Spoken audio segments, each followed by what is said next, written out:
Molly of Molly Kate Wellness here. Welcome back to my channel. If you are a subscriber, if you're new here, welcome. So happy to have you here. Make sure you click subscribe if you are liking this information on this channel. We talk all things highly sensitive women. We talk about body confidence and body image, and also food freedom and intuitive eating. So if that's what you're needing, stick around. Today I want to talk about something that I hear so often. We talk about how we're so hard on ourselves, right? And the internal messaging, the internal judgment that we have towards ourselves. And I hear this all the time.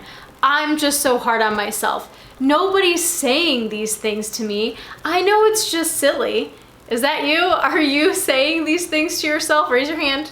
I see you. This is me seeing all of you raising your hand right now. Me too, right? When I first started to become aware of some of my inner dialogue, I was like, nobody is saying these things to me. I'm just so hard on myself, right? And that saying, you're your own toughest critic, right? And so with that perpetuates this idea that nobody gave us this message but ourselves, and there's just something wrong with us, right?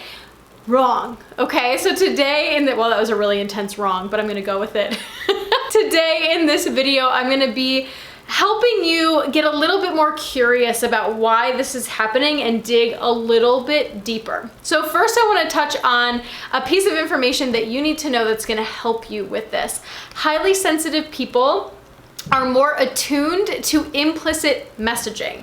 So whether you know you're doing it or not, you're picking up on the energy behind who is saying something to you. You're reading between the lines. You're picking up on the messaging that the person who is saying the thing has internalized themselves, right? And this implicit messaging comes from the people around you, what they're saying, and also advertising, marketing, magazines. As a teenager, there's so much implicit marketing that happens, and the biggest one that we pick up on in the realm of body image and body confidence is that we will be happier in a smaller or different body. I'm gonna say that again, let it soak in. The implicit message that we internalize as true is that we will be happier in a smaller body.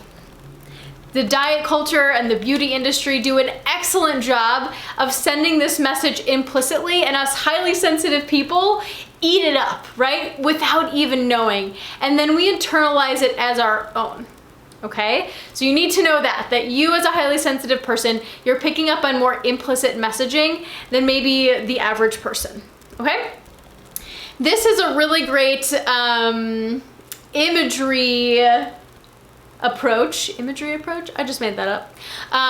This is a great activity to do to get clear on how we view our bodies in the space of everybody else having opinions, right? Because when we say, well, nobody else is saying that about me, it's just what I think about myself. I want you to imagine this. Imagine you're on the planet all by yourself. This is just how we exist, right? We all live completely alone. Maybe that sounds nice, maybe it doesn't too, I don't know. But I want you to just imagine that this is just our normal life. We live by ourselves, we exist alone, we find our own food, we just move around and survive, right? That's how we live our lives, right? So I want you to take a second to just imagine that. And I want you to imagine yourself in a body, right? You gotta come to Earth, or this life, this new life we just created, in some sort of body, right? What are the thoughts you think you would have about that body in that world? I'm gonna give you a second to think about it. Here's what I usually hear. I usually hear things like, oh, I'd actually think that my body's pretty useful. It helps me move places, it helps me find food. It's pretty useful, right? I hear that a lot. I hear a lot of, oh, I'd actually feel pretty neutral about it. Or I would just pay attention to it and listen to what it's telling me so that I can feel good. Right? So now we know that it's not you being hard on yourself, it's the implicit messaging that you internalized from the society that we live in. Right? It's not you. It's the messaging in our society, right? And so this isn't to place blame on anyone. This isn't to look back at your childhood and say, this is the person that sent me this implicit message, right? There is value in understanding those stories, right? But this method, this activity really just helps create curiosity, and it helps us create space for all of us. Curiosity creates space for wholeness. I'm gonna say that again. Curiosity creates space for wholeness. And this whole practice of loving our bodies and trusting ourselves and giving ourselves the radical self-love that we were actually born with, right? That comes from seeing and appreciating our wholeness, and to do that we have to create space, right? And unfortunately, a lot of the space right now is probably taken up by obsessive body thoughts and dieting and worrying about what you're gonna look like in that outfit, right? Your mental dashboard is just completely full of all of these thoughts. So not only are we gonna create space by getting curious, but we're also gonna start deciding what kind of thoughts we want in that space, right? So I want to give you 2 action steps today to start practicing noticing your thoughts and getting rid of this idea that you're the one that's so hard on yourself. So number 1, I want you to go back to that little imagery session that we created of what you would think about your body if there was nobody else around, right? And I want you to take that message and get curious about it in your daily life, right? If you thought, I'd be pretty neutral about it, just notice where and when can you be neutral about your body in your current life. If you thought, I'd probably think, wow, my body's pretty useful.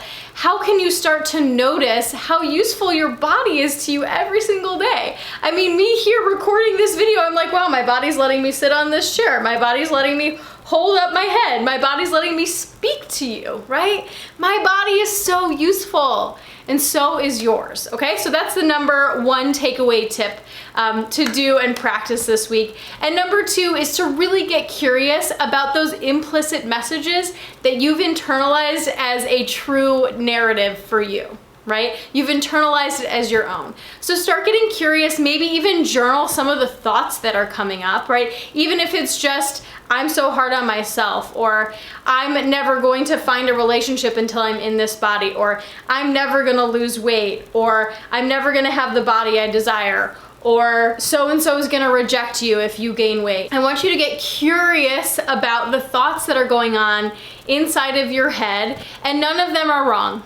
None of them are wrong. This is not a judgment-based activity. It is all about curiosity and being really honest with yourself about those messages that are going on. Because when we create curiosity, like I said, it opens up space for us to see what's really going on. And hopefully you will learn in other videos about how to really create a life that you are living in full alignment with your highest self by knowing your values, knowing your magic. And so when you see these messages, you can say, oh, this message actually is not at all in alignment with who I am at my core. I'm gonna start noticing that, allowing that, and start practicing something that is in more alignment with me. Because something that I'm really passionate about is our wholeness has space for all of our dark sides and all of our light sides. That is wholeness. That's gonna create the happiness and joy and sense of peace and ease within your body that you've always been craving. But we live in a culture that basically tells us that the way to get happy is to remove those bad parts. So you'll find more videos later about inner child work and how to really nurture all those sides of us. So we'll learn more about that later. But today I just wanted to talk about the thing that I hear so often, and that's, I'm just so hard on myself. It's only me. Nobody's saying these things to me, blah, blah, blah, blah, right? I'm able to say it that way because that was me for so long. So know that you're so not alone. The reason I'm doing this video is because I hear it so often. So I hope this was helpful today. Let me know in the comments what kind of implicit messaging or thoughts you're noticing going on in here so we can start a discussion below. If you haven't already, make sure you subscribe, and I'll see you in the next video. Bye.